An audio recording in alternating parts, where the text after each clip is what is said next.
തട്ടേക്കാട് പക്ഷി സങ്കേതവും ഭൂതത്താൻകെട്ട് ഡാമും ഒക്കെ കാണാനായി വരുന്നവർക്ക് തൊട്ടടുത്ത് തന്നെയുള്ള വളരെ മനോഹരമായ ഒരു സ്പോട്ട് പറഞ്ഞു തരട്ടെ.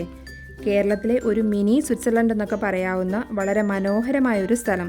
ഇങ്ങോട്ടേക്കുള്ള വഴി തന്നെ കാടിനുള്ളിലൂടെയാണ്. അതുകൊണ്ട് തന്നെ ഈ യാത്രയും വളരെ നല്ലൊരു എക്സ്പീരിയൻസ് ആണ്. കോതമംഗലത്തു നിന്നും കുട്ടമ്പുഴ റൂട്ടിൽ ഏകദേശം ഒരു 12 കിലോമീറ്റർ സഞ്ചരിച്ചാൽ തട്ടേക്കാടുള്ള ഈ പറയുന്ന മനോഹരമായ സ്ഥലത്തെത്താം. തട്ടേക്കാട് പക്ഷി സങ്കേതം എത്തുന്നതിന് ഒരു 1/2 കിലോമീറ്റർ പുറകിലായി റോഡിന്റെ ഇടതുവശത്തായാണ് മിനി സ്വിറ്റ്സർലൻഡ് എന്നറിയപ്പെടുന്ന ഈ സ്ഥലം സ്ഥിതി ചെയ്യുന്നത്. സ്വിറ്റ്സർലൻഡിലെ പോലെ മനോഹരമായ പുൽത്തകിടിയാൽ ചുറ്റപ്പെട്ട് കിടക്കുന്ന ഒരു പ്രദേശം. അതിനിടയിലൂടെ വെട്ടിയൊരുക്കിയ പോലെ ചെറിയ അരുവി ഒഴുകുന്നു.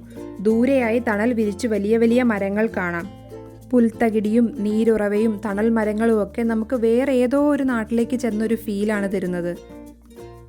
നല്ല മഴയൊക്കെയുള്ള സമയത്ത് ഈ പ്രദേശത്തേക്ക് വെള്ളം കയറുമായിരിക്കാം. അതുകൊണ്ട് തന്നെ മഴയില്ലാത്ത സമയത്ത് വെയിൽ താഴുന്ന നേരത്ത് വൈകുന്നേരങ്ങളിലൊക്കെ ഇങ്ങോട്ട് പോകുന്നതായിരിക്കും നല്ലത്.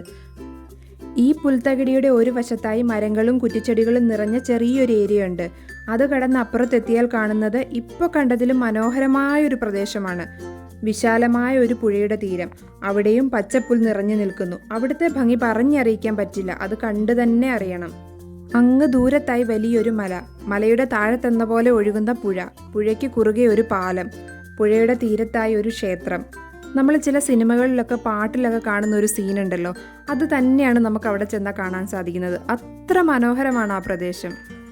ഒരു 1 ഡേ ട്രിപ്പ് പ്ലാൻ ചെയ്ത തട്ടേക്കാട് ഈ മിനി സ്വിറ്റ്സർലൻഡും പക്ഷി സങ്കേതവും ഭൂതത്താൻകെട്ട് ഡാമും ഒക്കെ സന്ദർശിച്ച് കാട്ടിലൂടെ അടിപൊളി ഒരു യാത്രയും ചെയ്ത് മടങ്ങിപ്പോകാം. വീണ്ടും ഒരു വീഡിയോയിൽ കാണുന്നത് വരെ ബൈ ഫ്രം ശ്രുതി.